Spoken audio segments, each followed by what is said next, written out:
সারা দেশে ডেঙ্গু জ্বরে আক্রান্তের হার ক্রমশ বাড়ছে। গত ২৪ ঘন্টায় ডেঙ্গু জ্বরে আরও ৩ জন মারা গেছেন। এর মধ্যে ঢাকার দক্ষিণ সিটি কর্পোরেশনে ২ জন এবং খুলনা বিভাগে ১ জন। চলতি বছর এখন পর্যন্ত ডেঙ্গুতে মৃতের সংখ্যা বেড়ে দাঁড়িয়েছে ২১৫ জনে। গত একদিনে দেশে ৭৮২ জন নতুন ডেঙ্গু রোগী হাসপাতালে ভর্তি হয়েছেন। বর্তমানে মোট শনাক্ত রোগীর সংখ্যা ছুঁইছি করে ৫০,৬৮৯ জনকে। বরিশাল বিভাগে সবচেয়ে বেশি ১৭৪ জন নতুন রোগী ভর্তি হয়েছেন।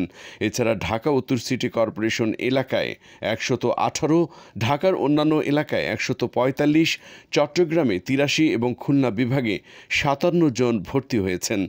অন্যান্য বিভাগেও ডেঙ্গুর প্রভাব দৃশ্যমান।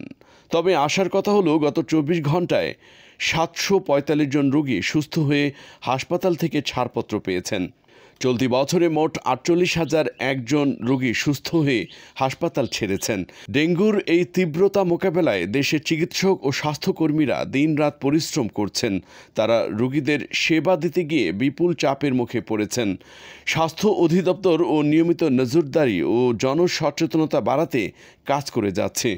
সরকারি ও স্থানীয় প্রশাসন মশার লার্ভা নিধন ও পরিচ্ছন্নতা অভিযান জোরদার করেছে।